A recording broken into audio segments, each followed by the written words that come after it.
Yo, yo, yo, yo, yo, yo, yo, yo, yo.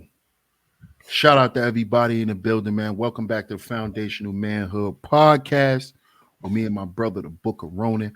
Make sure y'all follow us on all of your podcast platforms. Also, make sure y'all follow us on YouTube, Foundational Manhood Podcast. Also, follow us on Instagram.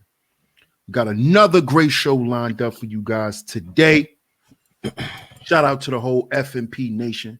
Shout out to the FMP Nation. We got another great show lined up. We have a great special guest, one of our brothers, man. Great brother. We got here on deck with us today. We're going to have this awesome conversation that Black men need to have in 2022. So stay tuned.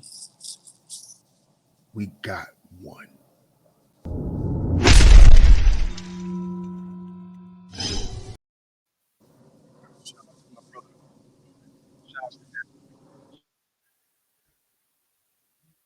It's on you.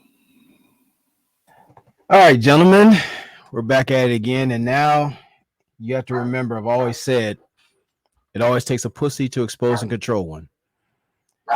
In this season, we are in the winter of wealth. This is where we start accumulating ourselves, learning how to build on everything we've been waiting for this last quarter. You start cutting things off. Certain people you got to freeze out, be it blood related, being even in relationships. If people have been cold to your greatness, cut them the fuck off. You'll catch them on the rebound if possible. But in this season right now, this is where you have to be cold as a man, doing what you're supposed to do, making no apologies for having that level of greatness and working on it, maximizing it. This is your time. So when spring comes up, we talk about the spring of supremacy. This is your time to prepare yourself. This is why I'm in the gym 6 times a week. This is why I encourage my brothers to get out there, start walking, start moving different, start reading more. Not just books, but people. Reading the best and the worst of yourself. This is the time we start showing motherfuckers how cold you really are.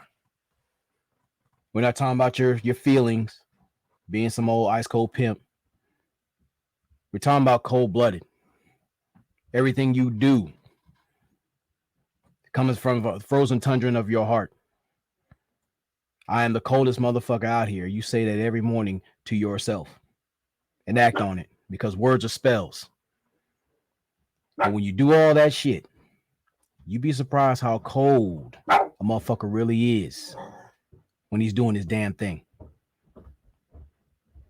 That's been your 5-minute fire watch. Man. Awesome 5-minute fire watch, man. Shout out to my brother, the Book of Ronan, man. We have a great guest with us today. We got to have this conversation. Shout out to my brother, the Black Man's Heart Podcast.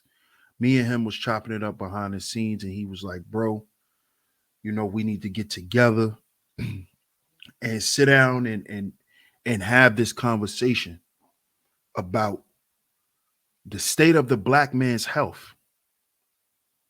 State of the black man's health. And it's extremely important that we have this conversation, because we all know that mental health is one of the conversations that is now no longer taboo in the black community. Before, speaking about mental health, men even admitting that they have feelings is something that is not normal in our community.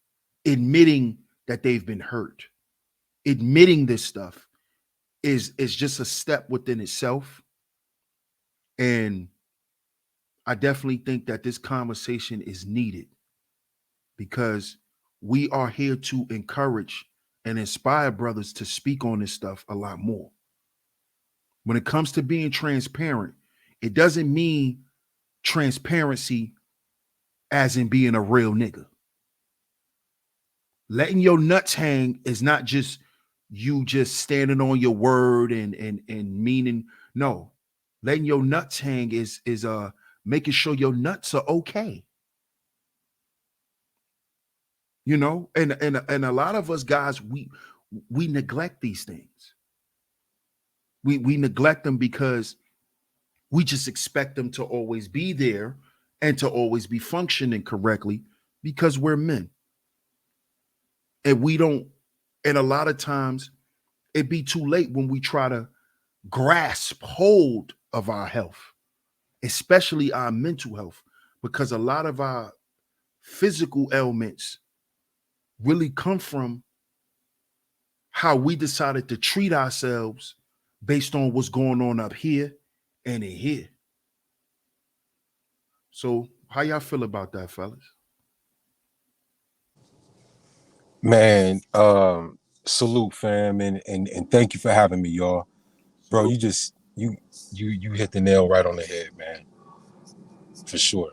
We definitely have a disproportionate amount of us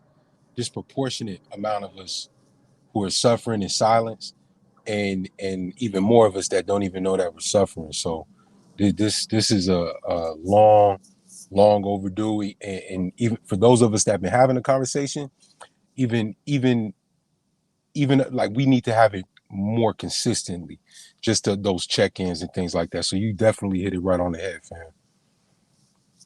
Yeah, I wholeheartedly agree. I couldn't say any better. I was like, hey, brother got one. Facts. And it's important that we do have these conversations more, because one thing that black men lack, the number one thing that we lack, is agency. And a lot of times when we hear the word agency, the first thing we think about, we black, we grew up in the hood, first thing we think about is the welfare. So, but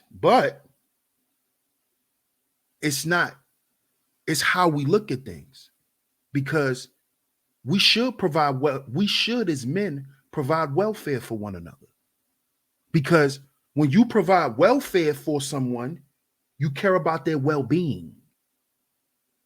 And that's something that we discount. Oh, I ain't helping no nigga. Because in your mind, you think that brother's not there to help you. And this is where the mental illness comes into play. Because we've been so used to being shut out and alone and having to do everything alone, having to feel everything alone, having to understand everything alone, that we look at the next man as if he won't even give a fuck about you. That's how deep this shit goes. To where you can't even look at another man and even see that he might not even be having a good day. And this is the type of stuff that's plaguing a lot of black men, because whether we want to admit it or not, a lot of these killings that's going on is really mental health issues. Yeah, I wholeheartedly agree. And just being brothers out here, we have to own up to that part of ourselves. And as strong as we're told to be and portray ourselves, we know the fucking truth. A lot of us don't have that agency to be ourselves around other people. Hell, we don't even have that agency to be ourselves to ourselves.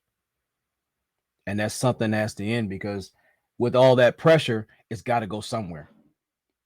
And when men get desperate for that bit of peace, they'll take some very extreme measures to secure it, even permanent. So we got to make sure that level of agency is not just ingrained within us, but shared among us as men in this generation. Because we've said this numerous times before. Right now, we're the OGs. Whether you want to own it or not, we are the fucking OGs right now, and we have to move accordingly like that.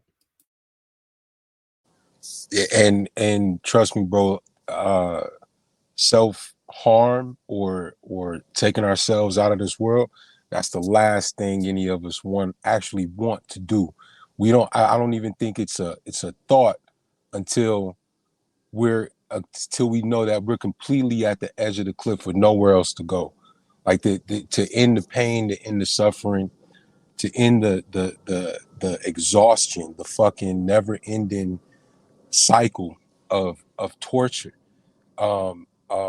It's almost like a Truman Show type shit, where it's like someone has to be calling these fucking shots from a room or some shit like that, where they can see that all it takes is for this to break me, because this is what's breaking me right now, or this is what keeps coming at me, that kind of shit. So it's not even like, we want, a lot of people look at that shit like, oh nigga, I've said this shit before to somebody who told me they were suicidal.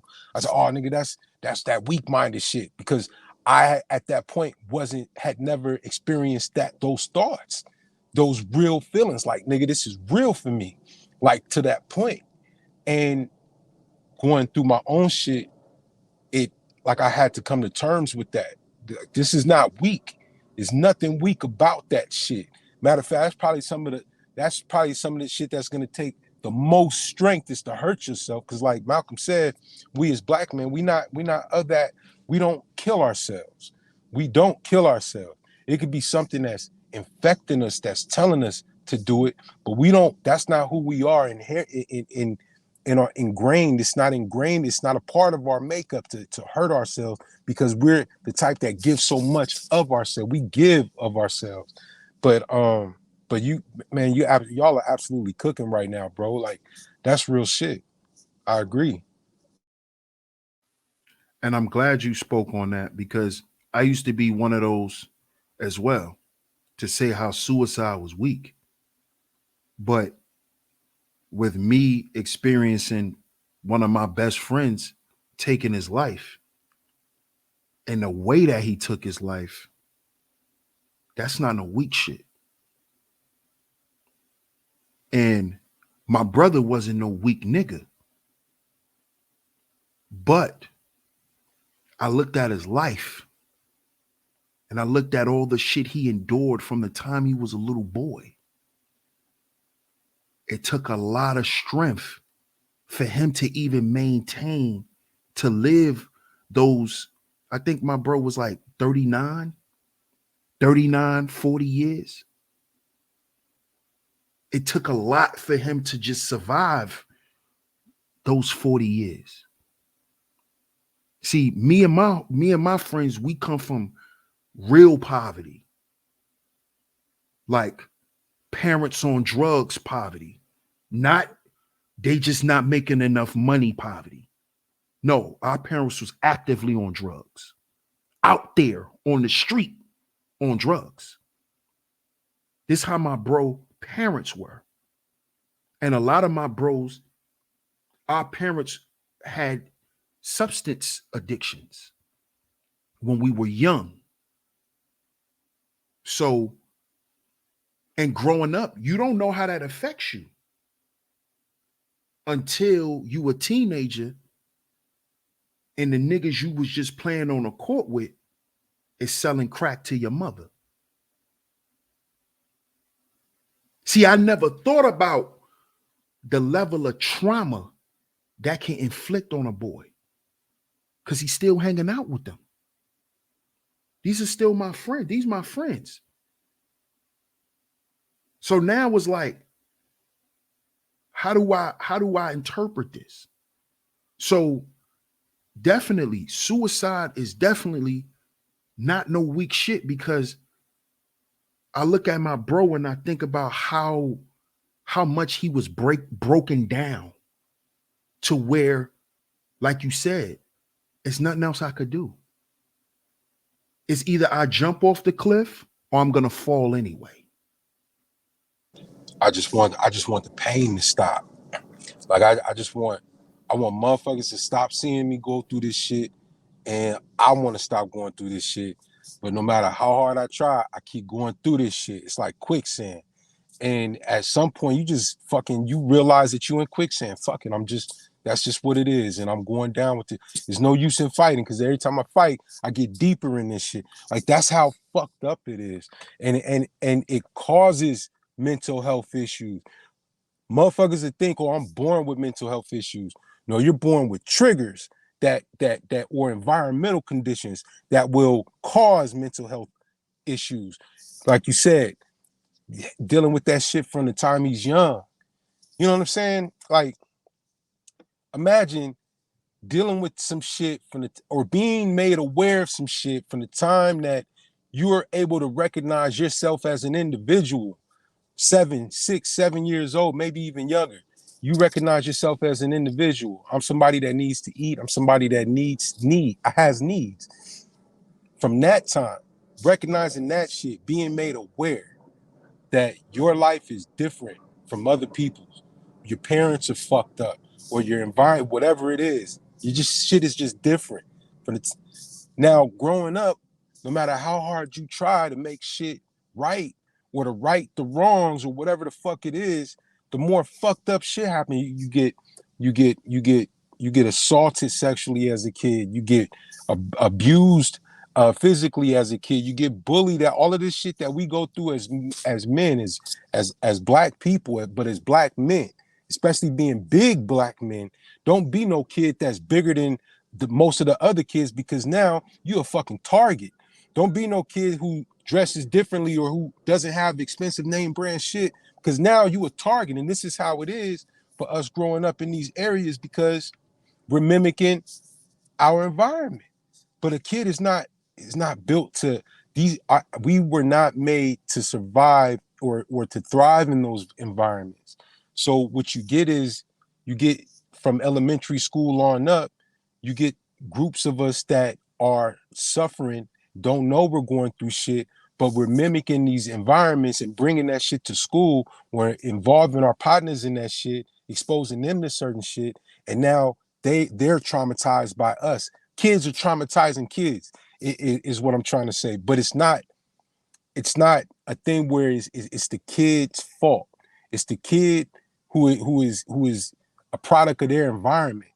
So how can I be okay? How can I be mentally and emotionally sound if I'm a product of such a fucked up environment? You know what I'm saying? And who the fuck, who's gonna help me? Like, who's gonna help me? There may be somebody, a teacher, somebody that I could reach out to, but 9 times out of 10, it's not. It's not. It's gonna be somebody from the hood. It's gonna be somebody that sees something in us, and they're gonna more time. I say maybe half the time that person is gonna corrupt us eventually, because they're a product of their environment also. So if they haven't figured out a way out mentally and emotionally, then they're gonna corrupt us at some fucking point in time, probably without even knowing it. So this shit runs deep, bro. This shit runs real deep. I mean, I totally agree because what about the dudes who who just download? Like me, as a kid, I would just download to the point where you don't even know that something is wrong with you because you just been downloading and trying to assess what you've been downloading your whole life. You can't say nothing about it because it's like stay in a child's place. You can't speak on it. So you just sit there and you internalize it. This is something that I'm discovering about myself, about how much shit I just internalized. And I learned how to like block the shit out. Almost to the point where I can't explain it really. So when it comes to mental health, understand, fellas, that this shit come in a lot of different forms. You know, because I'm gonna just go ahead and say this. I was just diagnosed with major depression disorder. And I used to think depression wasn't a mental illness. So with me knowing this, I never knew that I was even depressed. What the fuck is depression? What, me being upset? Nigga, get over it. This is what was in my mind for years. Like, that's why I never thought about it. I'm not depressed. But for years, people will always ask me, what's wrong? Nothing. Nah, something wrong. Ain't nothing wrong with me. I just always feel like something is wrong. But with my diagnosis now, I know what people was feeling. And I wasn't even feeling it. Maybe I was. I just got so used to it, it became a normal modality to where this is just me. This is not a broken part of me, even though it is now. I'm starting to understand that now. But there's a lot of us, this becomes part of our personality. This actually draws people to you and repel people. And we take on this, how we live. This how we move now. This how we live. And it's not fucking healthy. And I realized that because shit starts to break down after a while. Can't wing shit. Because it's going to come back. It's going to spin the block on you. Your unresolved issues, your traumas you don't want to, that shit going to spin the block. The walls is closing in on the motherfucker. Like Scarface said, 4 walls closing in on the nigga.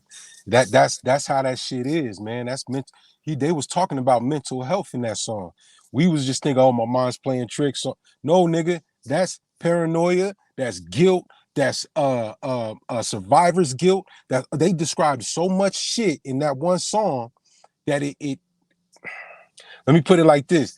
Everything that you just said, bro, and I'm so happy that you got that clarity.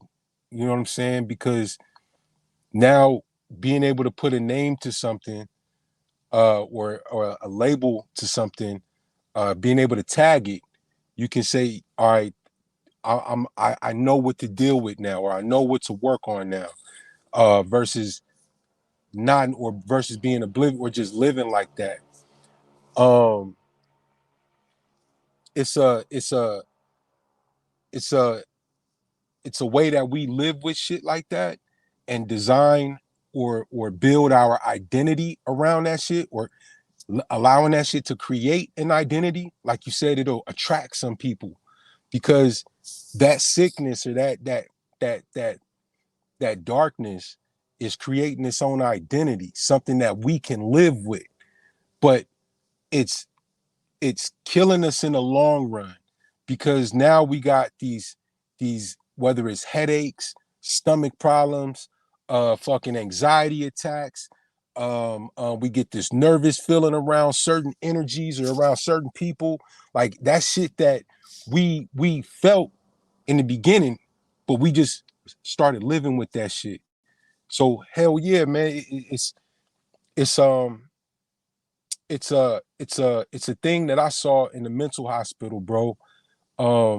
This year was seeing brothers who who looked like they were drunk or looked like they were high, but they had disabilities.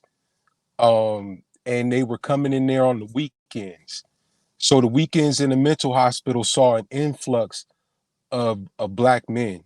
By Monday and Tuesday, they were out. So this is a epic. It's a like COVID, bro. It's a pandemic in this bitch, but it's so not discussed. It's so looked over. And I don't know why. Maybe it's because we don't. You know what I'm saying? Like I just said, like we will look like we just on that shit, or we just look like that's just who we. Hey, but really, if you see me in the street and I can't stop doing this, if you see me and I can't stop, something is wrong. Because we don't. That's not how we want to be. None of us genetically want to be fucked up. We want to take care of ourselves and our people. So when you see us, like something is wrong, and we gotta check in with each other, man. You know what I've noticed, like even when we're raised or even programmed, depending on how you look at it, um, when we get this diagnosis about whatever we're going through, mental health issues or whatnot, most of us are groomed to be nose blind to our issues. They take, and again, it's like some people even coddle you in that. Like, you know what, this is a good man. They're doing this, this, and this, and you're good to serve their purpose, not for the benefit of yourself. Because as long as you stay in this little parameter and you're manageable, then you're good. When really you could be suffering inside like nothing. I mean, like you can't describe it. And this is what we see not just in the house, because we always had that adage, whatever happens in this house stays in this house. And now usually that's your first introduction to dysfunction or anything. Molestation, emotional abuse, psychological trauma, you know, verbal terrorism, or even like as far as with the discipline. Oh yeah, I took care of my kids, make sure they did this and this. Most of them did it out of fear. They didn't want to go through that whole situation. And yeah, we glorify it back then, but it's like there's certain measures that we should use. Like, okay, with discipline, there should be like an instruction, like, hey, I don't want you to do certain things because there's consequences to this. Not just get on the thrill of beating the shit out your kids or treating them a certain way or just abusing them a type of way. Because again, you're transferring your traumas onto them. So this is what we're talking about, being generational curse breakers, not just financially, because even that's psychological damage too. We're talking about how to treat ourselves, each other, that agency. Well, the young boys, yeah, they sit there and cry for a little bit, but they need to get back on track, learn how to protect themselves, learn the tenets of manhood, learn the necessity of femininity, and have that level of balance as men, learn how to be better leaders, have that level of empathy, but then again, have that level of discipline, like cut that weak shit out. So there's so many things that we have to learn on our own, on the fly. There's a lot of pressure because they expect you to be the very man that they say they want. And now you're seeing a lot of young men who are being raised to where their mothers nor the women they aspire to get can't stand them. But that's a whole different type of pressure. But you guys, what do you guys think? I mean, I think you're absolutely right. And I'm glad you spoke on that too, because, you know, we're the Foundational Manhood Podcast. So the foundation of manhood is spirituality. True or false? That's true. The first value is spiritual. So with Black men dealing with mental health issues, that's a spiritual crisis that we're in. Understand, when you're attacked emotionally, mentally, this is spirit, this is all spiritual. Spirit entails emotional, psychological, and mental. That's spirit all day.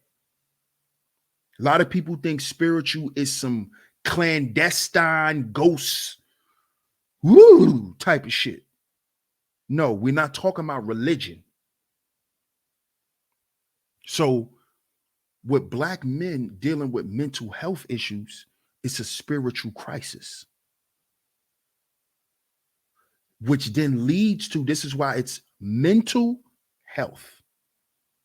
Because after your spirit is fucked up, what's then fucked up as a result? Your health. Mental health. What is the second life value? Health. So you wonder why we have a mental health problem? Because we're dealing with a lot of malefic and malicious spirited people. This is why when you said on a 5-minute fire watch, bro, this is the winter of wealth. You got to get away from certain people. Stop dealing with certain people. Because they're the ones who is participating in the negative energy that's being fed to your spirit. Which is impeding us from getting the wealth. Because because our health is fucked up. Well, before you send to Black Man's Heart Podcast, the reason I said the whole thing about the winter of wealth is survival mode. And out there in the winter, you got to rely on the 4 P's. It's a matter of life or death. And what often gets frozen out is the procreation part and the problem solving. Most times they're cool until you decide to put your foot down and say, look, this is the fucking problem. Most of them will show that they're above reproach, above correction. But every time you turn around, you did this, you didn't do this, you didn't bring this. If you didn't provide anything, I cannot give you love. So it's conditional. They teach you how to trick out your best self, especially whoring out your procreative side. Because that procreation is like your creativity, what you were built to do, what you can do without getting paid, and you lose yourself in it to find the best of yourself in it. That's what we did the podcast earlier, talking about femcells and hobosexuals. You get comfortable being in that cell of complacency. And you're on that shoe program. You're just slaving away. You need to have a job. You need to make 6 figures. The thing is, when you get into your procreative side, when you take care of your health, you're not spending thousands upon thousands of dollars just to exist. Because when you're doing what you love to do, you're living. And you do what you do for a living to start living, you'd be surprised of fucking where that money and everything else come from. That in the networking, all that shit. Because everybody loves that energy. When it comes to business, they buy into you. Fuck your product personally. Because of you. You sold them on you. But they want to sit there and put you on the clearance rack. I want you to be comfortable being with my complacent self and make me feel like something. Even though they're devoid of what they need, you are that light that keeps them there. Because sometimes you find out the woman you're laying with or some of the people you surround yourself with, they're comfortable being around a nightlight, not the sun that you were built to be. And you'll fuck around and get crucified just for being who you naturally are.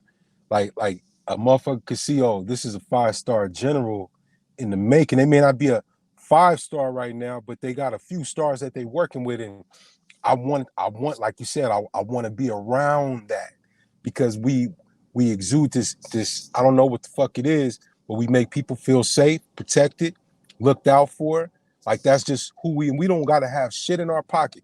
Some of us is broke as shit, but when we come around, we got, you would be surprised. The kids love us, the animals love us. Everybody that's in tune with God is drawn to us naturally, right? So you got to think, well, if motherfucker is drawn to something that's God-like, well, then something that is opposing God is going to be drawn to me, but not in that way. But they're going to come like they are. These motherfuckers going to come with the smile, come with the tight pants, come with the short skirts, come with the food, the money, whatever they think we want. Whatever they think we want. That's why you could be in a marriage. Bro, I was married for over 10 years, and all I asked for was respect. It was the one thing that I never got.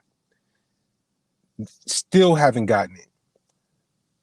What was thought that, what was, I guess, mistakenly assumed that I would, what would pacify me was coochie. I've never been that man.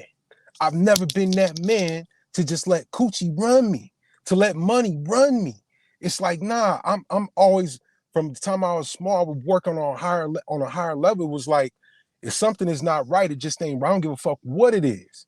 If something's not right, it's not right. And I could be making money, at 19, making thousands of dollars, but it didn't feel right. So I'm walking away from this shit, because in my spirit, I can't do it. When you're in a position and you dropped your anchor, because to the best of us, dropping our anchor is putting that seed in fertile land, is having a child. That's us dropping that anchor. Literally, we could be out floating about anywhere, but as soon as we boom drop that anchor, we know we're not going nowhere. We know that shit. We're staying there to take care of that. But like you said, some people get comfortable when we drop that anchor, not knowing that we're not designed to just float in this fucking water. We're designed to set sail in this bitch, to get us from point A to point B to all the way to our destination. It's not just about flossing on a motherfucker. It's not just about making it look good or keeping up with the Joneses. We're trying to get closer to God, and we're trying to build this foundation, and we know we can't do it alone.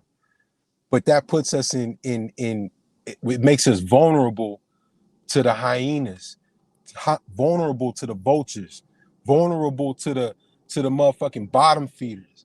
So we need agency. Like I love how y'all say that, bro, because without it, we will be in the wilderness, bro. Like, and there's so much out there working against us.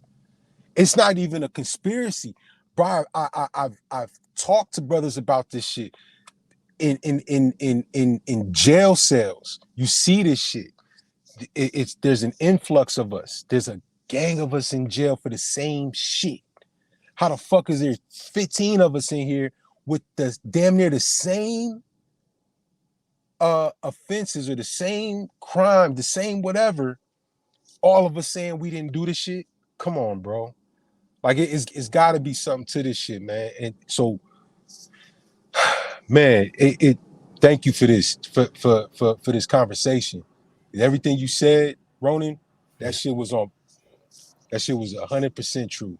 Well, what you think about it too is just like, and I'm glad my brother's back here. It's like we made a pact when we first met up. First conversation that, look, if I eat, you eat. And what seemed to be trouble thrown our way, really because of our combined light, we ran the shadows fucking off.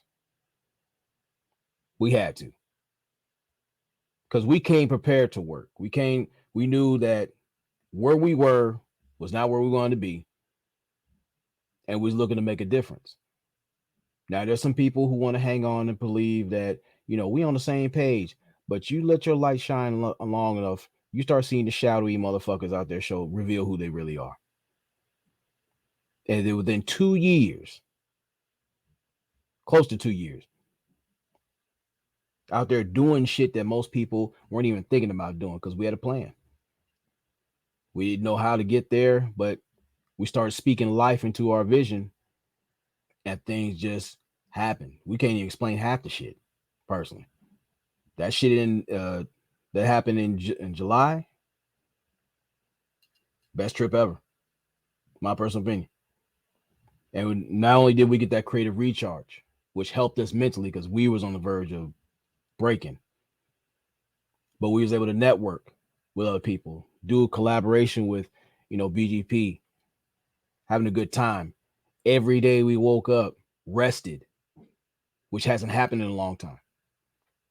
Then you just out there seeing, and we didn't care about the heat. We was out there actually having fun. We didn't turn the fucking TV on. Barely even mess with the internet. I had mine set up, didn't touch it. DS1 did one stream, maybe. Maybe. But we was too busy moving and just having fun, and just the conversations along the road. Again, you didn't feel like time felt different. It felt fucking different because your perspective changed. And sometimes people feel that's dangerous. You're thinking too big. Cool. If it's too big, you're not big enough for me to be around. Stay on the porch. But to see, my brother see something for the first time out in West, chill, got a chance to meet with you, po' boy, and everything like that. Even though people got mad, we did a 9-minute and 59-minute video in the penthouse, 55th floor. Hey, shout out to the 55th floor crew. Shout out to the 55th. Shout out to Mona, man, because I'm telling you, boy, that shit was, and it came at a time where like it was a life or death situation, literally. You know what I'm saying? And we got to experience the life part, because don't nobody want to be in death. Don't nobody want to operate in death. Death is not an eternal place. Death is a way of living. You can be alive and be dead than a motherfucker, or dying. When you're dying and you don't want to die, your spirit is going to fight for you. Even if you don't have the fucking strength, your spirit is going to fight for you. And as long as you can give yourself that perspective, your spirit has a fighting chance. So if you don't give yourself that perspective, or at least pull yourself out of that environment just for a minute, even like the Bible says, go up to the roof, nigga. If you can't be in the house, go to the fucking roof. If you can't go to the roof, go to the wilderness. Like, run to that bitch, because that's going to be your saving grace. Why? Because it's going to give you just the amount of perspective that you need, that your spirit needs, for your ass to have a fighting fucking chance. Because that darkness don't quit. That darkness is an abyss. It's a bunch of that shit waiting. It's been there waiting to do what it does best, which is swallow motherfuckers. And it'll give us the feeling like the Richard Pryor movie was like, which way is up? We don't fucking know which way to struggle in, because we're so caught up in this shit. No matter what we do, it feels like a catch-22 in this bitch. But once you get out of that element, bro, your energy changes. You feel lighter. You feel like, man, like what the fuck? You start losing weight. You could be in that shit 2 days out of that shit. now your shoulders is looking smaller. Now your face is clearing up. Your hair looks different. Like you step out the shower and the air hits your ass different. Like your pores is like, nigga, thank you. Yeah. And you don't know what the fuck it is. You start feeling guilty. Dig, you can start feeling guilty, like, oh man, I wish the people that I was suffering with could experience this too. No, it's for your ass. This is for you. Because if you don't do it, nobody else is gonna do it. Obviously, they haven't, because that's why you in the situation you in now. And sometimes it shouldn't. We feel like, I know I felt like, man, it shouldn't have to be like this though. And then that voice comes, but it is though. It is like this, nigga. Yeah. You know why it's like this? Because you let it get like this. You let it get like this. You sold out. You sold yourself out for something. And no matter what it was that you sold yourself out for, you can't keep punishing yourself for that shit. You gotta move forward. You have to and move forward with clarity. Don't just move blindly. You move blindly and you may get caught up again. You move with intention. You see, if you don't know which way is up, then you set your intention. And once you set your intention, then you move. But as soon as you move, don't feel like, okay, I moved enough. That's it. I moved once and this is as far as I'm going. No, keep moving. Keep moving. Because trust me, the enemy is 2 steps behind you. 2 steps behind you. You take 1 step back, you done met that motherfucker halfway again. Mm-hmm. It's a powerful thing, man. Man, bro, you ain't lying, man. You ain't lying, because if it just feels like, it just seems like the darkness is what it is. You know what I'm saying? Like, that's just what it, and it's like we accept it. I'm gonna speak for myself. You know how you were saying how that realm is not for us, but the power that the black man internally has. This is why a lot of us be on demon time,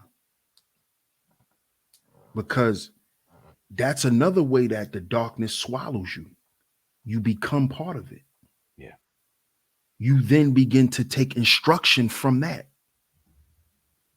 And that instruction could be, nigga, you ain't feeling good? Go eat some McDonald's. See what I'm saying? Oh, you mad? Go eat some apple pies, nigga. Go get 5 of them. Go get 5 of them. No, nigga, you don't need 1. You need 5. Fuck that good girl. Go lay with Crunchy Foot Carla. Right. Oh, that good girl made you mad.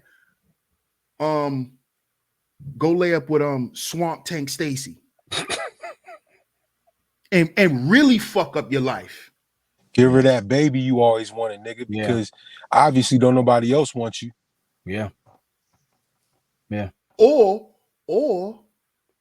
how about this, nigga? You ain't worth having no children, so don't even want none. Mm-hmm. Don't even attempt to procreate, because you ain't even worth it, nigga. Who gonna have your baby? You broke. You a bum. You ain't shit, nigga. Who wanna have a baby by you? Yeah. How about that? How about black men run around saying they don't want to procreate because of these reasons? Fear, doubt. That realm, bro, that shit is like, it never stops. It never stops, bro. Like, have you ever woke up and felt like you was in that realm? Yeah. Plenty of times. Hell yeah. It had me I was dead on the inside, like spiritually. I can't even tell you how many experiences I've had since I was a little boy with elders, like just a random elder coming up to me and speaking to me, type shit. And And all of these encounters stuck with me throughout my life. And I'd say around the time I was 18, 19, that's when I was how do you call it? I was working in that environment. I was like not thriving, but I was just existing in death. And death was all around me. People were getting murdered. I was around dope fiends. I was trying to sell dope. I was trying to be a pimp. I was robbing people. I was going to jail. Death was all around me in these walking cadavers, like just people existing, but it's just a darkness about them. Like if your spirit, or if you were to just, your mind was to give you just a blink, just an instance of clarity for 1 second, and you come to, it hits you like a motherfucker, like, whoa, this isn't right. And all of a sudden, but then that numbness starts to take over. Whoa. Wait a minute. Hit that blunt. Drink, get, take another shot, nigga. Take another shot. No. Go in the room with the bitch. Hurry up, run. Because it's trying to get you back to that. Okay. I don't feel it no more. Whew. Nigga, for a minute there, I was alive. And it scared the fuck out of me. Because we know we're not supposed to be in this condition. We know we're not supposed to be in that fucking place where God can't reach us. We know that shit. And there is a place where God can't reach you. It's where you don't want to be reached, because everything around you is just enough to keep it off of you, to keep that darkness off of you. Everything around you is just enough to keep that feeling of, I got to do better for myself, off of you. Because how are you going to do better for yourself? Every time you think about the shit, you get tired. Every time you try to get a fucking, or sit down and do a job application, you get discouraged. Who's going to hire me? Yeah. All of that, bro, and like y'all said, it's a bunch of motherfuckers that love us in that shit. Love us in that element. Why? Because we black men and we make everything look good. Like anything we going through, we make it look good. Yeah, nigga, I'm depressed. Yeah, nigga, you see me in this party, nigga. Yeah, nigga, I just lost my kids, nigga, but you see me with these bitches, nigga. Like we make anything look good. Let a motherfucker be in a struggle because they doing better, or they following a plan to do better for themselves. That's the only thing we don't make look good, because it's not easy. The shit is not easy. And for the motherfucker that's like, oh, I'm fasting today. You don't know that they fasting. But if you look at them closely, or you listen to them talk, they breath stink.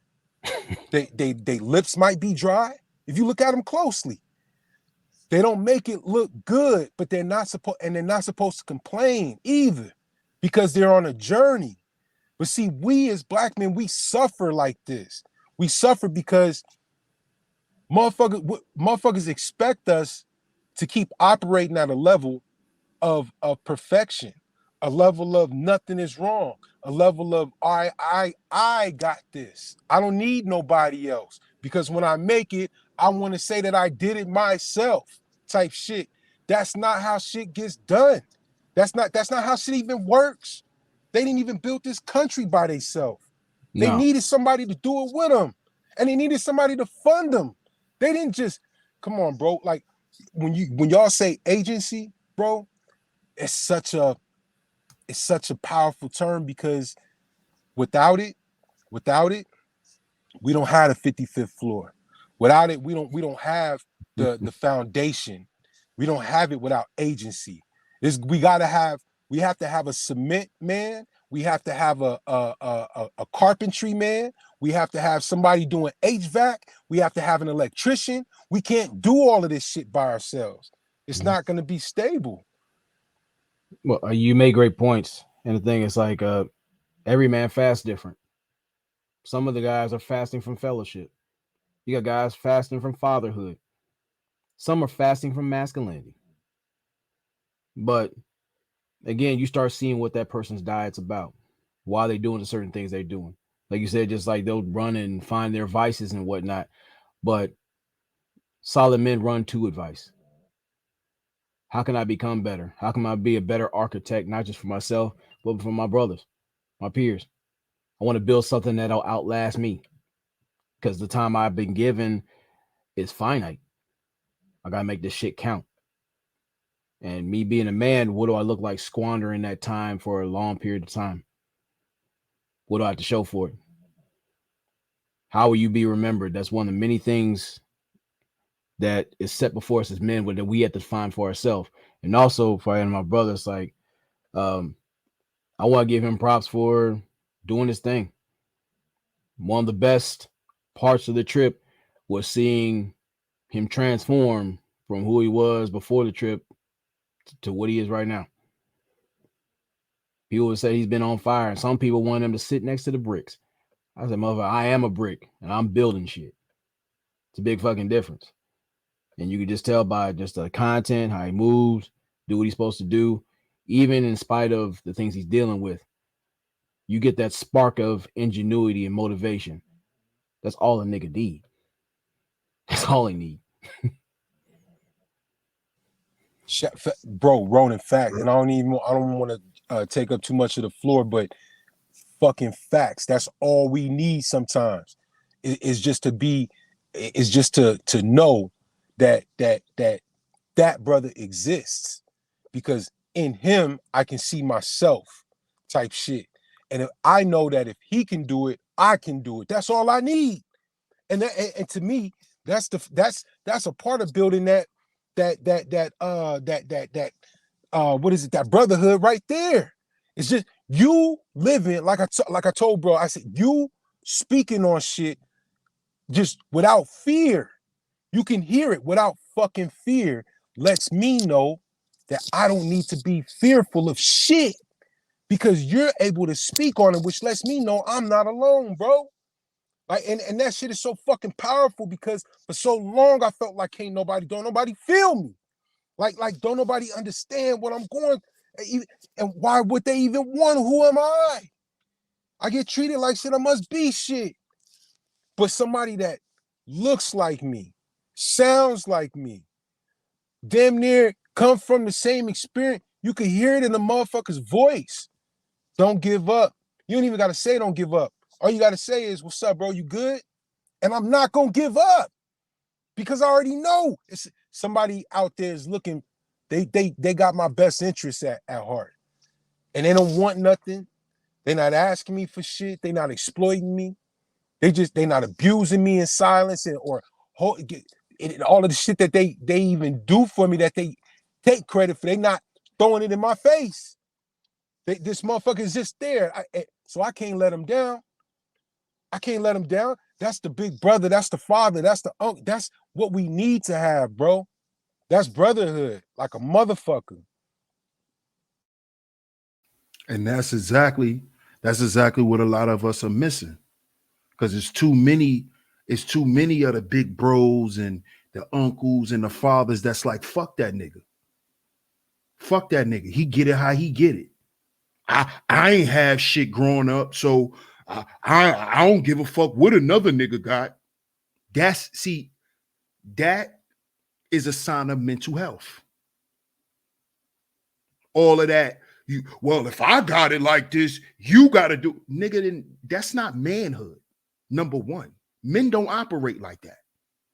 Oh, because I had to get it on my own. Now, that's not how men do shit. That's selfish. Women are like that. Women are like that. If I had to get it hard, you got it. That's a woman. Men don't operate like that. Men don't operate like that. Because if they did, they wouldn't provide at the level that they do. We don't do that. So what brothers got to realize is all of this animosity and this angst that niggas got for each other is a problem that you dealing with on your own. It's an internal problem. It's an internal problem, which stems from other things. Like you said earlier, bro, your environment. You come up around a bunch of broken ass, fucked up ass shit. How could you be good to somebody else? How good could you be? You don't know what being good to a person is. All you learned was how to be fucked up, conniving, snakish. That's all you know, because that's all you've been around. You can't be something you ain't never experienced. You can't be a good nigga around fucked up shit your whole life. You're not a good nigga. You don't know how to be. You don't know how to be. And this is what we got to understand. Nigga, we don't know how to be leaders if you ain't come from one. You don't know what to do. You don't even know how to think. You don't even know how to respond to things because you've never been around it. And brothers, we got to stop acting like we don't need to have these conversations, because these the real conversations niggas need to be having. Because this is the real fucking problem. Because this is why you have a whole generation of kids that are acting out of control and their parents ain't grow up in the street. So what's the excuse? What's the excuse for you going out there doing what you're doing? It's a mental thing. It's a spiritual thing. This kid may be dealing with abandonment. So what? He grew up with money. Nobody paid him attention. When the last time his mama told him she loved him? When the last time his daddy told him he loved him? All he want to do is smack him upside his fucking head. But don't tell a little boy he love him. But then you want the boy to act accordingly. How? He's being neglected, which leads to mental health issues. Neglect, abandonment. This is all part of abuse. That was normal in the black household. Neglect is normal. Sit you in front of the TV and go upstairs and smoke weed. I grew up like this myself. Nigga, that's neglect. That's what that is.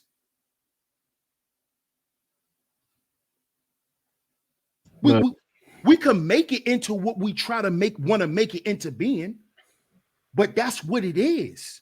And that type of shit leads into other things because it's never resolved. And then when a person gets older, they've grown to what? Accept it. So now this is just my life. This is why I was saying that earlier. It becomes a normal modality.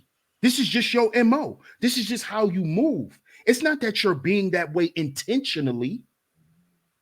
This is just what you know. And you're going to live out what you know. And brothers got to start paying attention to the shit that they don't know. Because the shit that we don't know is why certain areas in our life are being neglected. You see what I'm saying? Bro, you're gonna suffer like those, like you said, you're gonna take on those traits, but and not even know what comes along with that shit. Like you'll take on those traits not knowing the other side to that shit because they didn't show you the other side to that shit. They didn't show you the mental anguish or the physical the what the fuck is it? The fuck, I can't think of the word. They didn't the effects of that. Exactly. They didn't show you that shit. So therefore we don't know how to react to the shit when it hits us. Like you said, we could be suffering from the shit, but because we weren't taught how to deal with the shit. We were just shown the effects, the outcomes of that shit. Now we're just mimicking the outcomes of that shit, but now we're really suffering from the effects of that shit. And the effects of that shit is everything that you just said, bro. Like you could have a motherfucker and you could have Johnny. Lil Johnny is trying to grow up, or Lil Johnny is acting just like his stepdaddy. His stepdaddy is not built like his real daddy. But what's in Lil Johnny is something different than what's inside of his stepdaddy. Now, his stepdaddy is less of a man than his real daddy because his mama, she didn't want to own or step up to the plate to be with a real motherfucker like her dad. his dad. So she got with a lesser man because he had less to hold her accountable to. So then she felt comfortable in that shit. So now Lil Johnny is seeing what a half a man looks like, knowing not knowing, but feeling something different on the inside. So now he's going against his natural innate greatness to be like something that doesn't fit him. Not knowing that what he's being like, not even out of just out of a need to connect, he's being like a lesser man, not even knowing that shit, but not knowing what a lesser man has to deal with. This motherfucker is he's motherfuckers use him. Lesser men get abused for free. They have to, or else they feel like they're not bringing shit to the table. But a complete man, or a man that is made from a higher caliber of man, because we have different calibers of men. A boy that's made from a higher caliber of man, he feels it on the inside. This is not right. Something's not right. So what does he do? He speaks up, and in that environment, when a young man speaks up about how he's feeling, about what he's going through, that's when the opposition silences that motherfucker. Or they let him know, look, you need to quit complaining. You crying right now. Quit being a bitch. Nah, if you don't like the dirty dishes, then go wash them yourself. If you don't like the house being dirty, then go clean it. But me, I'm out here in these streets. You're like, fuck, mom. Why it gotta be like why does it gotta be like, nigga, that's just how it is. And ain't no nigga around your mama who's getting free pussy, a roof over his head, and EBT on the plate every day. He's not gonna change her. He's not gonna want to change. He has no incentive to change her. So what we're seeing now is we're seeing us coming up in this environment, bro.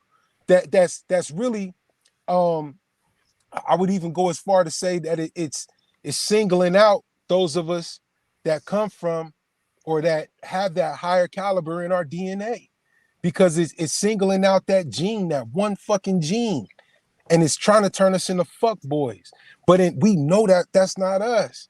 But we're suffering in ways that fuck boys suffer, that half of men suffer, because we're products of our fucking environment. And they never showed us how to deal with that shit. They never taught us how to cry. Yeah. God damn it. They never taught us how to fucking cry. They never let us cry long enough to know when we're done crying. So we'll go and we'll shed a couple fucking tears when it gets to be too much, not knowing we got a whole bunch of other shit that we gotta let out. And that shit turns into fucking schizophrenia. That shit turns into fucking depression, all kinds of shit, because we don't understand why we're like this, why we're feeling like this. Not knowing it, like, bro, this is how you supposed to feel, nigga. You just lost hella people. Your friends just got murdered right in front of you. You supposed to be depressed. You just your mom just admitted to you that she never even loved you. Yeah, you supposed to not trust women right now. But you gotta learn from that. You gotta heal from that. And like you say, you say we gotta heal before we build. We're not taught that shit. That's why I subscribed to you. When I heard you say that shit, I said, oh, nigga, I gotta ding. Ding, ding, ding, ding. Let me subscribe, hit the bell. Because he's on that raising the king shit, bro. That's that raising the king shit that we need. We need to know that we gotta heal before we build, because that's the truth. And when you got that caliber in you, it resonates. It resonates because I see me in you. You're saying something that my spirit has been telling. I just didn't know that's what it was saying. So we connected on some other shit. Like before we even met, if I'm letting a motherfucker talk shit about you online, don't let me see this nigga in person type shit. Like, nigga, I'm gonna ride for you like I rode for Pac, nigga. Like, don't let me see that nigga in person. You know what I'm saying? Because that's God is telling me you're all right. You're all right. He's a good dude. You're all right. And again, it doesn't come with no price tag on my spirit or on my soul. So that's how we know. I'm gonna say this time and time again, and I need you guys to say it to yourself when you wake up in the morning, throughout the day, hell, before you go to sleep. The price of the goddamn brick went up. You want my block of time? You want this dick? You want to be around my circle? You gotta raise your standards up here. Can't be fucking. We can't do no mediocre shit no more. We cannot afford to be emotionally illiterate. No more. If my feelings don't count for shit, if my opinion don't count for shit, if my presence don't count for shit, fuck you and everything you got going on. Either get the fuck out the way or get ran over. This is not no arrogant shit. This is guys knowing their worth. Not with your job, not with the chick you got on your arm, none of that inner superficial shit. That's cool to have. But if you're internally bankrupt, you ain't worth the fuck. You're a spiritually impaired mule of provision. Matter of fact, nowadays, instead of just asking about you being a provider and protector, question them how they feel about your procreation, the necessity of problem solving. You'll solve a lot of problems with that conversation right up front. You ain't my daddy? Cool. Get your orphan ass out of my fucking face. The fuck out the way. Fuck out of the way. Right. And I'm not going to be your daddy when you taking this dick because you Real ain't shit. getting nothing. The best I could ever give you is dick and distance. You ain't even worth that. Same thing with these pussies that want to hang around you because of your light. Because the guys that they bold around you. But when they woman come around, this nigga's a nightlight now. Your nuts supposed to hang 24/7. Even my nuts know when to give me space. So when it comes down to it, if you're a man, be that man. There's no half-ass, there's no gray area with that. Either you're that guy or you ain't. We talk about that whole thing with lifestyles. There can be a billion motherfuckers in the same space, and none of y'all can afford the rent because none of y'all ain't standing on something solid. So when it comes to our mental health, that's important. If you sit there and say like, "Oh, yo, you'll get over that," I'm over your ass. I don't care if you birthed me. I don't care if I married you. I don't care if I played in the sandbox with you. Our thoughts, feelings, our presence matter, and we got to stand on that shit. No apologies. That's why I said the whole thing, the winter of wealth, it's the wealth of your health overall, financial, spiritual, social, every fucking thing. You can't afford to be out there in this fucking wilderness out here, you're going to get froze the fuck out. Straight up. Facts. Big facts. Totally agree.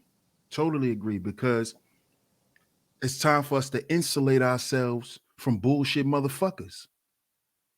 Straight up. Don't stay away from me. Because this is a problem I used to always say. Fake motherfuckers, stay away from me. No. I'm gonna do you one better. I'm gonna stay away from you. Because a fake motherfucker don't want to stay away from you. They don't. This is why I realized about fake motherfuckers. They don't want to stay away from you because you have something to offer. That's why they fake around you. So a fake motherfucker never gonna stay away from you, nigga. So we gotta stop telling fake people to stay away from us because they have a reason to be around you because they fake and they want something from you. So they're never gonna stop being around you. You have to stop being around them and making yourself accessible for them to be around. And then when they see that, they'll buzz the fuck away like a gnat or a mosquito. You know, bro, you're right. Because it's amazing how many fake bitches want some real dick. How many femcells want a real nigga? Yeah. I need me a real nigga. Bro, the air is thin for motherfuckers that can't fly. So as long as you keep going up, you'll see the air get thinner for that motherfucker. It's harder for them to function. It's harder for them. They can't keep up. Like you just keep tilling to your soil, and you're gonna see all of the things that can't thrive off of your soil, off of the fruits of your labor. You're gonna see how they fall off. They need a diet of fuckery. And if you don't got that, you're not feeding them that diet of fuckery, like DS said, if they can't, they need you to be who they are. They have a fucking job. It's like cancer. Cancer needs a weak immune system to thrive. It needs a part of your body to break down and be vulnerable enough for it to thrive. But if you got your shit strong and it's in, like, there is now again, but there, let me say that you will be a fucking target. You are a target. You just being that light, you just being that motherfucker, you got a target painted on your ass. But if you got agency, if you got that spirit about you, if you got that, if you're on your purpose, then you're already giving your spirit half of a fucking fighting chance with that shit, bro. Like it won't be able to have the same effect on you as before. That means that motherfucker has to sharpen itself. Whatever is coming at you has to change in order for it to figure out how to affect you. It's constantly trying to assess your data, your motherboard is constantly trying to figure out what the fuck do we got to do? What kind of upgrades do we got to make to get this motherfucker back, to make this motherfucker be what we need him to be? That's why you got to keep moving, stay on your fucking toes, man, because it can never figure you out. Get you to a point where now you're just so stagnant. You've been doing the same shit for so long, making the same fucking decisions, the same fucking moves, not for so long. Now it's got you. It knows where you're vulnerable at. You're vulnerable in your pockets. You're vulnerable when it comes to these women. You're vulnerable when it comes to having kids. You're vulnerable. This is all the shit that you'll give up everything up for. You'll say, fuck it, fuck my progress, fuck this brotherhood, nigga. I'm out. I finally found something to make me feel subdued, to make me feel comfortable enough to feel like dying is okay right now. like I finally found it, nigga. No, it found you, motherfucker, and you allowed it to find you because you didn't want it no more. You didn't want it no more. You could be a prince and not want the throne. It's possible. It's just, that's out there. Yeah. But don't be a prince saying you want the throne, but not readying yourself for that motherfucker, because everybody that's counting on you, that's putting you up there on that throne, that's sacrificing their own life to keep you up there on that fucking throne, is doing it for a fucking reason. You're doing it because we need you. We need you to go on. But if you setting us all up for the fucking downfall, my nigga, then you don't deserve to be around as prince or not. Because there's a commenter out there with more heart than you. And we will raise that motherfucker up. Even if he doesn't come from royalty, we're gonna build that motherfucker because we need him. We need our young boys to know, hey, it's all right when your voice gets deep. Talk, speak. We'll be quiet. Go ahead. But when you're a young boy and you're growing up in a house, in a single parent household or in a double parent household, fuck it, and your voice drops and you got that insecurity in your house, then you can't speak up. They don't want your voice to be heard. They don't want that bass to be a voice of truth, a voice of reasoning. That's a threat. That's a threat even in the household. And like DS said, that creates mental illness. Like now don't nobody want to hear me. This shit is just in my head. Don't nobody want to hear me talk. Or when I do start telling the truth, motherfuckers are gonna come after me. So let me just talk these fly ass lies like everybody else do, because that's gonna protect me in some kind of way. And Lord knows I don't want to be attacked no more. This is how our young brothers are growing up, man. So everything that y'all say, get away from that shit immediately. And if you can't, anchor yourself, young man, to somebody who can stand up for you. Anchor yourself to agency so that you know, even if I get crucified for this shit, that's just what because I can't speak a lie, I can't live a lie. So if me living in my truth, if me living my purpose makes them come after me, well, at least I got these brothers right here to help me with some of this shit. At least I got some of these brothers right here to stand up for, to say the words that I can't say, to do the shit that I'm not strong enough to do yet, because that's what we're here for. That's what we've been sitting there speaking about earlier. Like, they'll readily say protect and provide. With problem solving and especially procreation, your voice can speak things into existence. Mm-hmm. It addresses the bullshit around there. And that's what makes a lot of these pussies wet, both the ones you want to jump into and the ones that tend to surround you. Yep. So you having taken command of your voice, it isn't just what you say verbally. It's the voice within you. What you listen to in there speaks loudly because it shows how you live, who you live around, what you allow in your space. And they want you to quiet that voice. They want you to walk around with a whisper. That's not masculine. Even if you have a very soft voice verbally, let the walk of the warrior speak soundly. Hey, you hear every footstep of how that motherfucker move. When you come into the room, motherfucker stand at attention. You take notice. And you're not asking for it. It's just who you are. That's what you need to take pride in. And I'm glad you spoke on that, bro, because one of those things that stops that for black men is negative self-talk. A lot of times that voice inside is telling you, nigga, you ain't shit. Why don't you just believe them? Nigga, you are a broke bum ass nigga. Why you think she said that to you? It's the truth, nigga. Why you think them niggas don't fuck with you? Why you think nobody want to hang out with you? Why you think nobody call you to be around them? Nigga, you're broke. Don't nobody want to be around you? Fuck you. You ain't shit. This is what we're listening to. This is what's inside of us that we're listening to. Nigga, they're right. You aren't shit. This is what's creating the mental health problem. The negative self-talk that we listen to, that we believe. We begin to believe that voice that agrees with them outside people. Like, damn, I heard my whole life I need to shut the fuck up and my opinion don't matter. And people still say this shit about me. So maybe my opinion doesn't matter. And if my opinion doesn't matter, because see, this is how the brain works. People don't know how their brain work.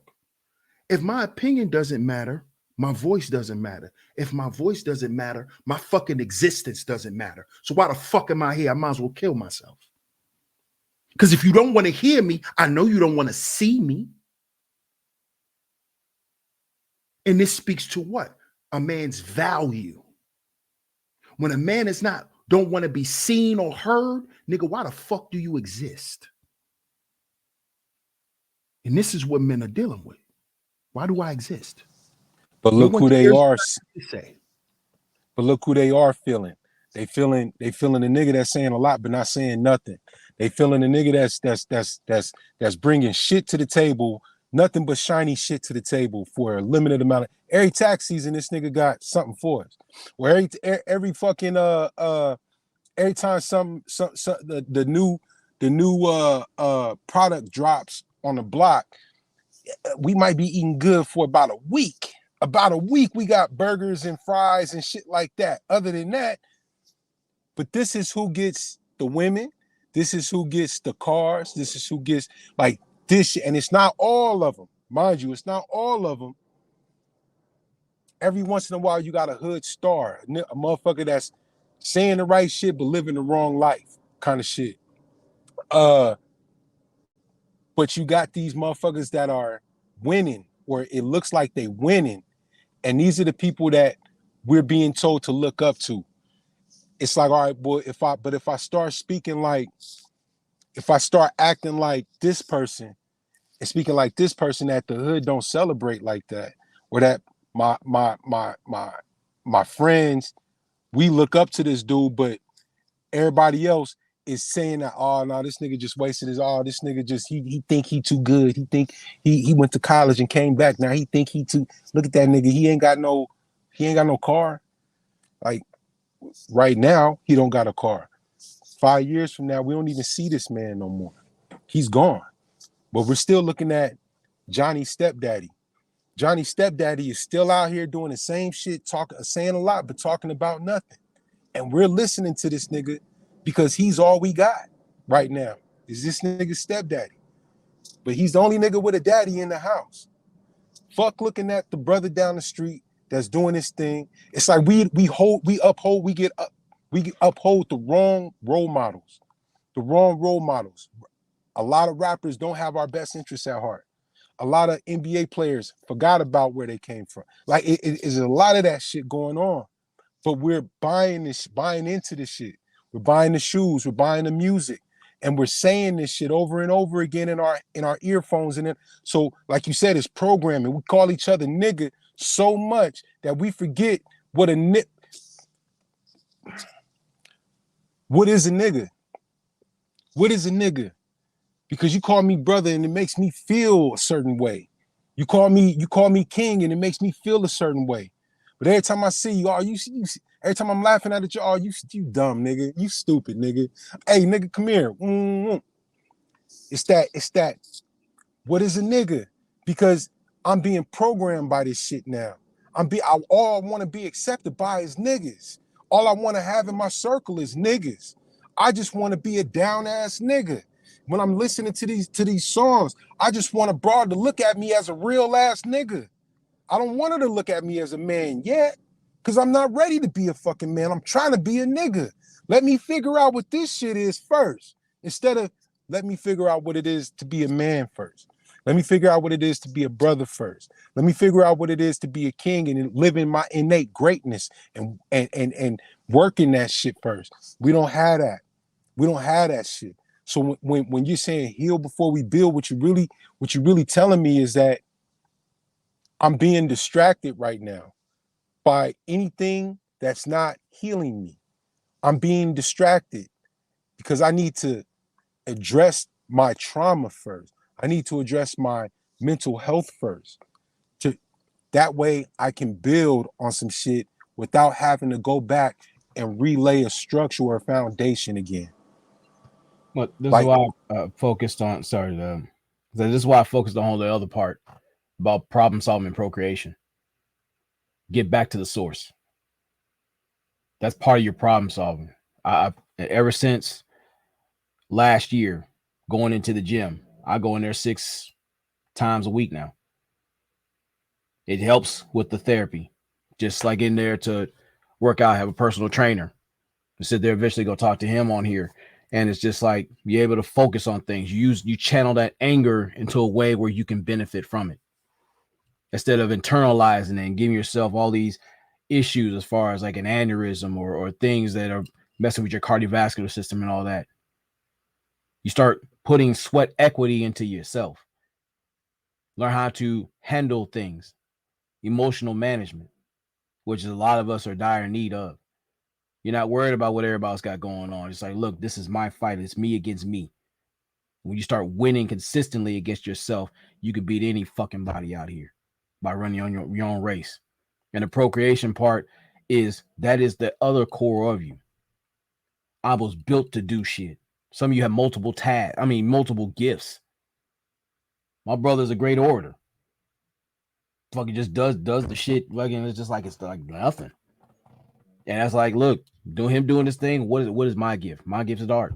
We're all artists in our respective way, but we have to get back into sculpting our lives where we were meant to live. That's where a lot of us are fucking miserable now. We're nowhere where we need to be because we're not looking where we're at as men. What's my gift?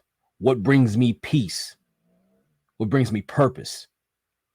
When I'm able to lose myself into something and find the better part of myself, I'm on to some shit. I even got a shirt that says peace over pussy. And that's how I live it. If it's not bringing me a peace, fuck your pussy. I'll find some other shit. But literally it's talking about when you fuck the shit out of your purpose, the better part of yourself comes out of you. Because Whether you like it or admit it or not, the universe is literally in your nuts. There's too many guys out here looking to bust a nut in the fucking dark matter and get nothing out of it. So again, we gotta be better. If we're creative by design, we gotta be ambitious architects to the very letter, especially building ourselves up. Because we talk about foundational manhood, you got to rebuild yourself. Treat your house as your temple.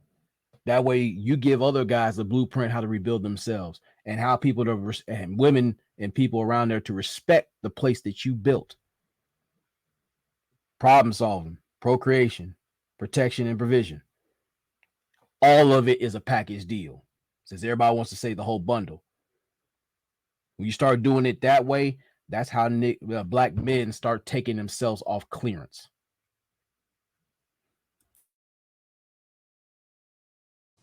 Bro, my rest in peace to my mentor, Muntu Benisi.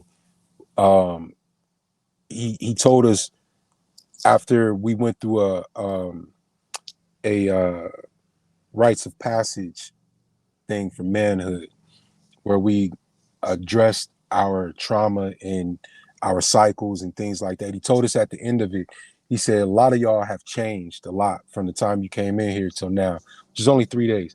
He said, a lot of y'all have changed. He said, now, I'm going to tell you, once you become enlightened or in tune with your innate greatness, don't go out preaching that shit to everybody because they're not going to feel you.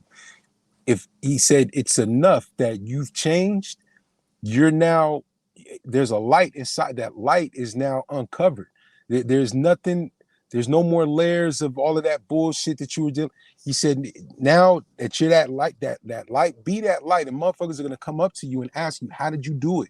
What did you do? Because you just look different, you sound different, you're moving different. What is it about you? What did you do? Because you're no longer in that element of suffering no more.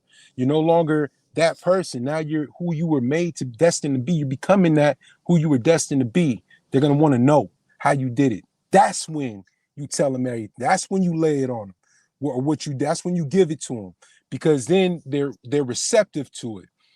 So having that, not having that honest, bro, and living in on your purpose, like you said, is such a motherfucker. It's such a great feeling, bro. Like it's such a great feeling, bro. When and the key is like, how do I hold on to that shit? How do I keep that high going? Like, how do I maintain this feeling of newness about myself? It to someone who's sick or is coming from that sickness. Sometimes we resort to our old selves because we don't know how to hold on to that shit, how to keep working in our purpose. That's why it's important to give yourself that space, to give yourself that fucking perspective, because no matter if you're a track star, you can't run a race every fucking day. You got to take time to rebuild those muscles, to nurture yourself. You even have to take a minute from running track. Just do something different. You could lift weights one day. You could go swimming one day. You're still being athletic. The thing is you may love running track. It doesn't mean that you're a track runner or that's all you can do. You're an athlete. You are an athlete, which means that even if you're not running track, as long as you're doing something active, you're still on your purpose. As long as you're taking care of your body, you're still on your purpose. So you could be an artist. My bad. You could be an artist. You could be whatever the fuck it is. But as long as you're doing something to exercise your mind, to open your spirit, or to take those steps towards faith, God, whatever it is, or to know yourself, you're still on your fucking purpose. The key is to not ever stop wanting to be on your purpose. Don't ever stop wanting to be the better version of you. And that is what masculinity is. That fight. That is masculine energy. Because what does masculinity does? Oppose environment. That means it opposes, or your spirit opposes anything that is a direct or indirect threat to you. So these battles, this is why y'all always hear me say it's a spiritual war, because these things are there to attack our spirit, to attack our mentality, to attack our feelings as men.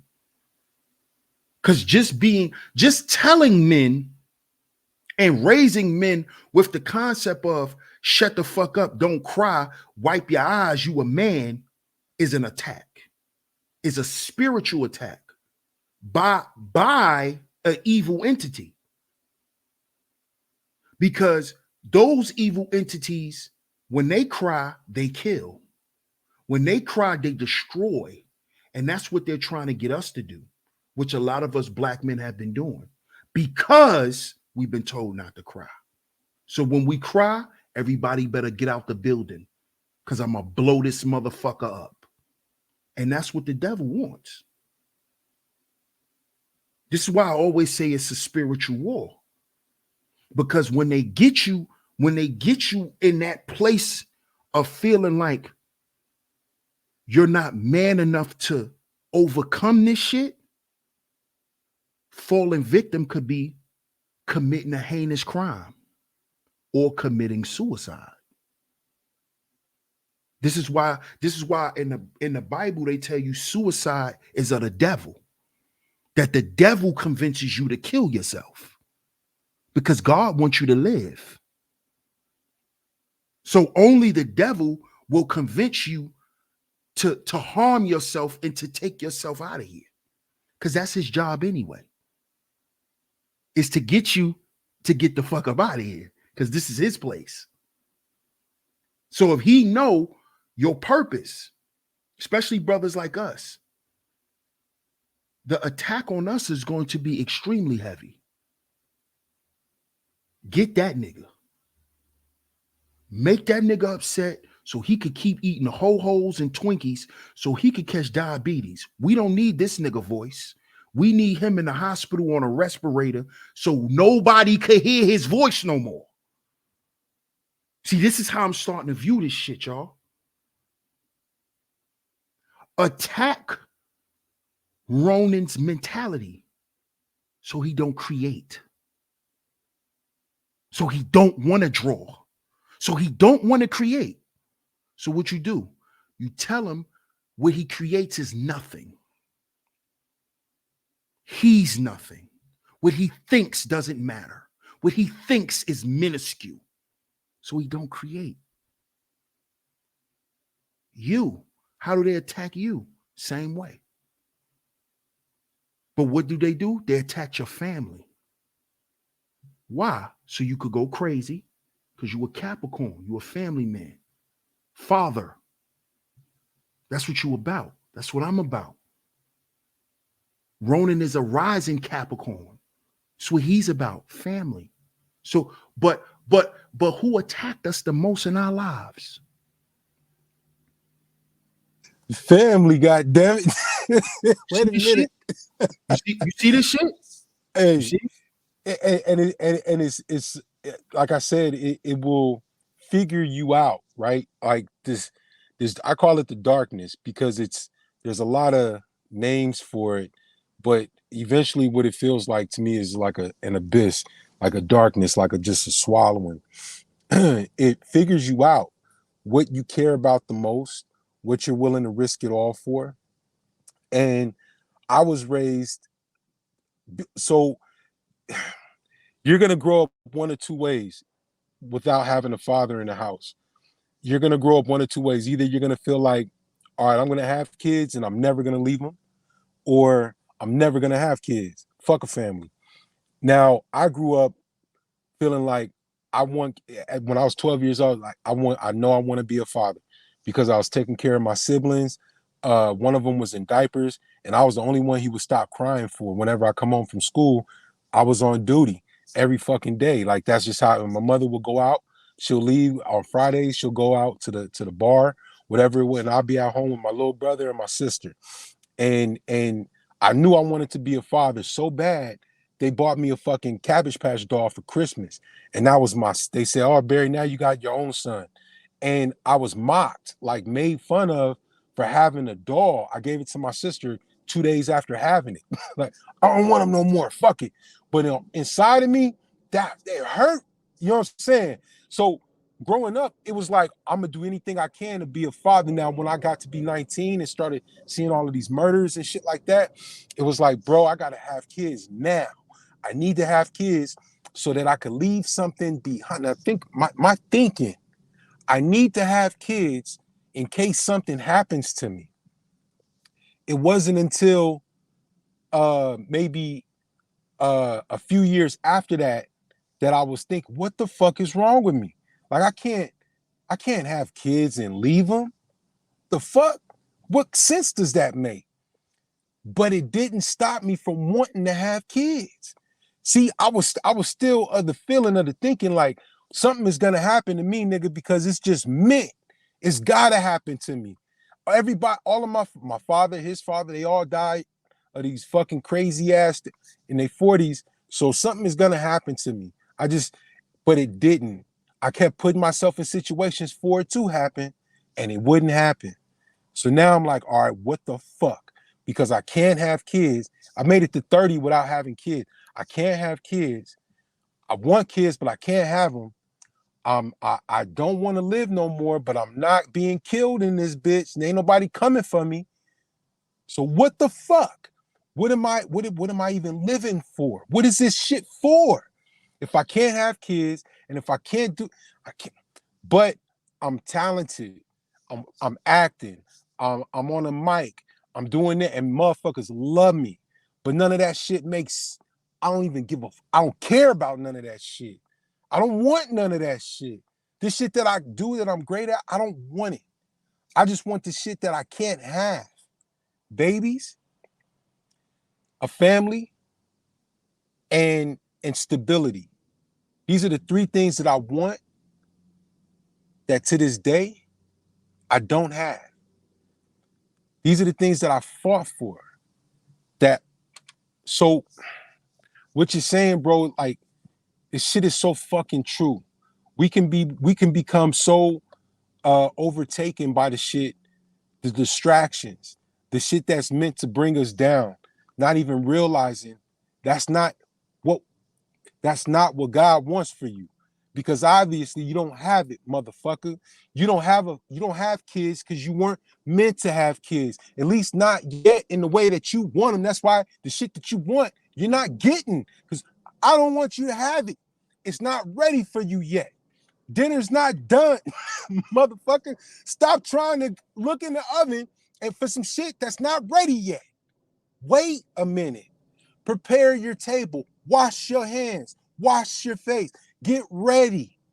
Season shit. Let it marinate a little bit before you go trying to prepare it for other motherfuckers. The shit that's meant for you is meant for you right now, not for anybody else. See, I'm struggling. If I'm struggling and I bring somebody else that's struggling, and the only way we can bond with each other is through struggle, then we can't live. We can't live. We're gonna be struggling and thinking that we're good for each other because we can struggle in peace. But when one motherfucker gets tired of struggling, all it takes is one. Let one motherfucker get tired of struggling, that other person is not gonna be ready. Because you're now changing shit. Wait a minute. You told me we could struggle together. The fuck, you want to live now? Nigga, you want to live? Let me bring some shit to your attention, nigga. You signed up for struggle. Struggle is what you gonna get. Who the fuck do you think you are to try to make me live? So me being married for 8 years, in 8 years, I'm like, okay, now we gotta better our situation. She says, this is the nigga. This is what I want. What are you talking? Better the situation. Well, then you get the fuck out there and go get a job, nigga. So what do? I go out there and I get a job. I didn't know that once I went out there to get a job, I wasn't going to have a home to come back to. Why? Because I'm trying to make a better way. She doesn't trust it. She doesn't want me to make a better way because she feels like I'm going to find something better. I'm trying to make a better way so my kids don't grow up like me and her. But see, I signed up for struggle. I didn't know this shit. I signed up for struggle and didn't know that I signed up for struggle. I thought I was signing up to save us, to put us in a better situation. Because what I experienced growing up was struggle. What I experienced growing up was a house without a daddy. So what do I want? Stability, family. And what do I told you I was married, bro, 3 kids. I don't have that shit to this day. Fought for all of that shit. Put my life on the line, bro. And it took me to within an inch of death. It had me losing my mind, going crazy, ending up in a 5150, ending up in jail because I was fighting for this shit that I was not meant to fucking have. Now, I'm not saying I don't want my kid, or I love my kids with all my whole being. But I wanted something that was not meant for me to have. Not in that time, not in that way. Maybe it would have come to me differently. But see, the things that I was doing that I was great at, I was supposed to follow through on that shit. I see this now. I was supposed to follow through on this shit. You ever see your doppelganger doing some shit that you were supposed to be doing? If you had just stuck with the shit, and you're like, man, is that supposed to be me? Nigga, is that supposed to be my life? Because I know that's what I do, but I stopped doing it. And somebody that looks like me or is my size or my build, whatever, they're doing some shit that I could have been doing. Is that a message to me? This is how I think. Is that a message? Oh, fuck. I fucked up my shot. I missed my calling, like my boy said. Now, I don't mean to ramble, y'all. I'm just saying it's on that level of attack. The shit will attack us by giving us what we think we want. No, we're programmed to want that shit because of what we went through. But that's not what we need. And it'll hold us back in a way where now we don't know which way is up. We don't know which way to go with the shit because we're getting what we want, but it's not good for us. We're getting what we want, but now we're suffering because of it. How do I stop this shit?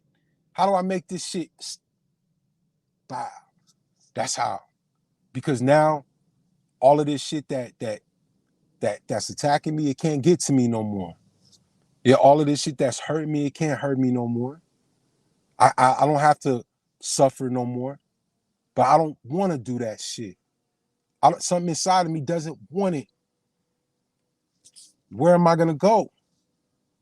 That's when my brother calls me. Hey, come to Las Vegas. Me and Ronan got a room on the 55th floor. Bro, I don't even think I could make it out there, bro. I don't even think I could make it out there. Doubt in my mind, bro. Doubt in my mind. Soon as I hang up the phone, nigga, all you gotta do is get there, like he said. That's where brotherhood, and I need to feel that shit. I need to feel brother. I need to feel just a moment of, hey, what's up, man? Like just something. Against my everything, bro. It took everything. I'm fighting anxiety attacks. I'm fighting all of this shit in the car on the freeway, getting out to Las Vegas, fighting all of this shit. And I'm pulling up. As soon as I could see the strip, something in me was like, nigga, just keep going. Just keep driving, even if you run out of gas, because it took all your gas. Just keep driving. Why are you gonna get off the freeway? For what? Look at you. That made me want to do it even more. Like, nigga, like, bro, we got that in us. We got that voice in us. Why? Because it was a product of our environment. So that voice is gonna be, it doesn't mean that's who we are. Who we are is gonna outlast that fucking voice. Who we are on the inside is more strong, is more powerful than that fucking voice. That voice is just a ghost from our environment. That's what that voice is. It's not meant for us. Well, my bad, bro. I'm sorry, man. I don't mean to keep rambling and shit, Nah, but bro. Bro, you our guest, bro.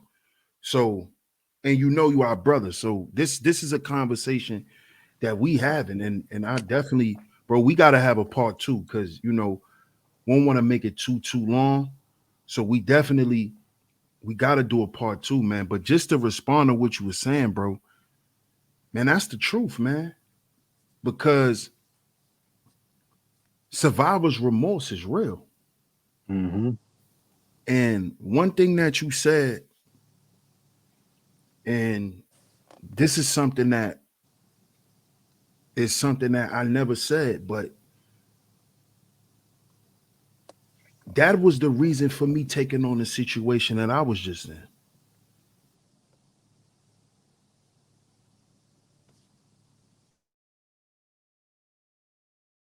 Your mic cut out, I think, bro.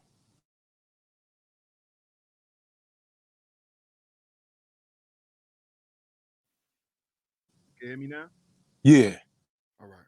Now I was saying the situation that I was in, you know, in a relationship, one thing that I wanted to do, and I was intentional with this. This goes back to what you were saying, bro. Is I never wanted them little boys to grow up and feel like my homeboys. I didn't want them boys to grow up and not know what it was to have a dad. You know? Because I know how it felt when my mom and my dad broke up. And that's why I stayed around for so long. Because I wanted a family. And I wanted them boys to grow up and to know that a man loves you. That your dad loves you. Because your dad is what gives you an identity. He gives you that strength. He gives you that resilience. He lets you know, go for it. I'm right here. And I didn't never want to not have that. I don't want black boys to grow up in the world and not have that. Because I knew they dads. They wasn't shit. So I didn't want them to even look at their mom a certain way. Because growing up as a little boy, when you grow up and your mom ain't with your dad no more, and she got different niggas, you start judging your mother. But as a little boy, you don't understand that your mother was abandoned. And this is some of the shit that women do when they're abandoned. They lean on their feelings. So that's how they fall in the arms of a fake nigga like your daddy, which is why he left you. But for years, bro, I always felt something was wrong. And I never said nothing, bro. I just kept being a dad because of what I wanted. I wanted to be able to come home to my family. I go do lectures in different states. I want my family there. I don't want to be coming off the stage like Umar. I'm in the hotel suite with a back page bitch with the conscious stripper. No, I want my wife there. I want my kids in the other room playing PlayStation.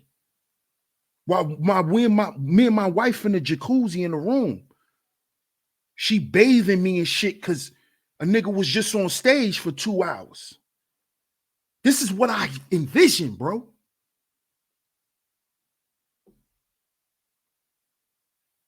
But what you said was, this was key. When you attach yourself to certain situations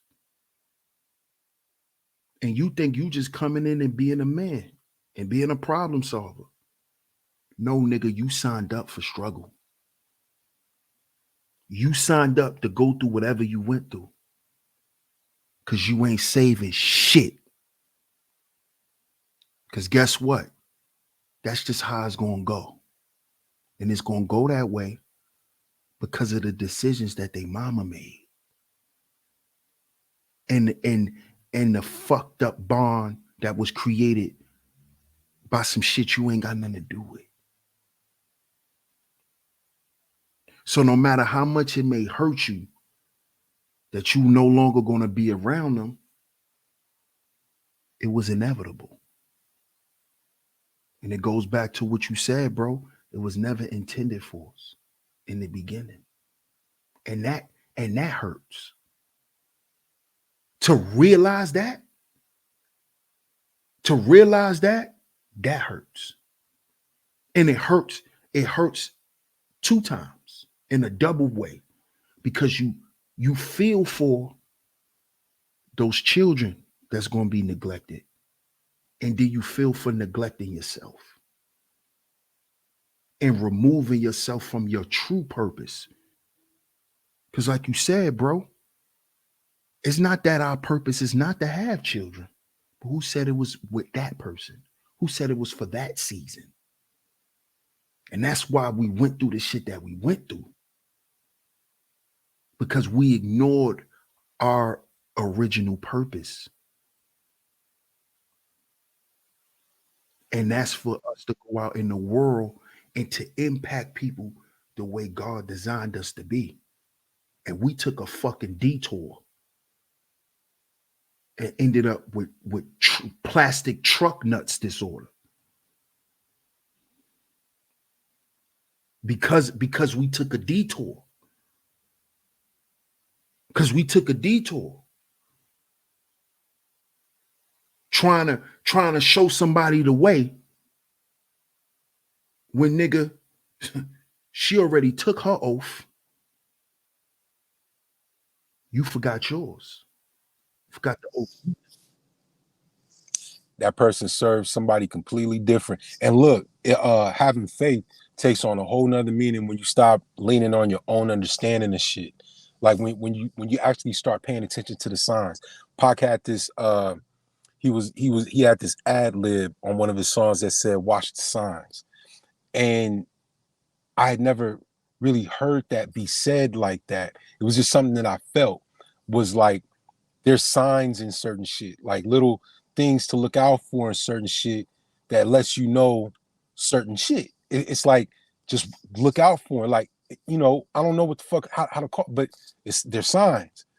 You're going to be given signs when something's not right for you. You'll be given signs, but you will tell yourself, well, I could work this, or I could change her. I could change her in this way. I can make her, I could break her. That type of shit, that's a fallacy. That shit is not real. A pimp never broke a woman's mind. A pimp never broke a woman's spirit. That woman gave him that passage into her mind, gave him that permission to break her in that way. He didn't do it on his own. So what am I trying to say, bro? We know when something is not right for us, but we'll tell ourselves in a certain way we can live with it, where we can get by with it. We'll trick ourselves and shit and make it feel good. As long as it feels good, something good may come out of it, but that's the furthest thing from the truth. Progression is an uncomfortable act. You're not gonna be comfortable when you're out there grinding or when you're working out, but the end results is the transformation, is the reward. The end result, when you finally lose that weight and when you finally get to that destination, you can say, "Whew, fuck, it was real hard, nigga, but I did it. It was real hard, but it was hard, but I did it because it was worth it. It was worth going through that, so you never have to go through that shit again. You know better. You know what the journey is going to be like. So therefore, whatever you're working for is worth it. It's not an easy feel good experience while you're getting to the destination. That's some bullshit. And the rims, the pockets full, all of that shit, getting to the destination. If you're able to be blessed beyond measure like that while you're on your purpose, then cool, that's icing on the cake. But watch the signs. Look out for those markers, those things that's pulling up something negative inside of you. Look out for that shit, because it's not lying to you. That's the last thing it's doing, is lying to you. It's not hell, and then 1 minute it's heaven. No, it's always hell. It's always like that. So I agree with everything you saying, bro. With everything you saying, man. That shit is heavy. Yeah, it's a lot to take in. But I remember you said that part where you start lying to yourself, trying to make a shitty situation sound solid. Done Yup. that multiple times. It got to the point where you got to own up to how you view yourself. And yeah, those things you want, yeah, they can happen. But if you try to force it, if you're not built to receive it at that time, you signed up for that shit show. Yup. I agree. I said that, thought about it when you said it. Like, I can't put the finger on them really, because the signs were there, but you were willing to see your vision through into something that wasn't meant to be there. You picked the wrong foundation to build on. So that's ownership. Appreciate that. Facts. Pick the wrong plot of land. Pick the wrong plot of land, and that usually happens with a skewed foresight. And a lot of things could fuck with your foresight, like your foreskin, you know, and the things that surround that too, you know. So a lot of times, you know, we just got to be honest with ourselves, fellas, and this is why we, you know, we're speaking about mental health. We will be back with a part 2 with my brother, the Black Man's Heart Podcast. So I definitely want to salute my brother. Make sure y'all go follow him over there on Spotify at the Black Man's Heart Podcast. Follow him on Anchor, all audio platforms. Follow my brother, the Black Man's Heart Podcast. He got great content. He interviewed me like last year, maybe a year and a half ago or something like that. Make sure y'all go over there and support my brother, man. He's definitely part of FMP Nation for sure. Off top. But most definitely go and support my brother's content. He got a lot coming. You know, we have a lot coming as a group, us three. You know, we definitely working together on some films, whole lot of creative shit. Whole lot of creative shit for us, fellas. So definitely go support my brother. Definitely get down in the comment section. Let us know what you think about today's show. We are going to bring my brother back with a part 2. This was an awesome conversation. I loved it. I'm surprised we had 2 hours. I'm not. I didn't expect it to go this quick. I'm not. But man, this is awesome, man. I learned a lot. Man, y'all brothers had me writing down notes. Y'all know that about me. I don't take no notes for shit. So shout out to y'all, man. This was a great episode. Shout out to my brother, the Book of Ronan. Yeah. Shout out to you, my brother. Shout out to my brother, the Black Man's Heart Podcast. We are FMP, Foundational Manhood Podcast. We are the FMP Nation. 5-5. Third, make sure follow us on all your audio platforms. Make sure you subscribe to us on YouTube. Follow us on Instagram, Twitter, FMP, and we are out. Peace.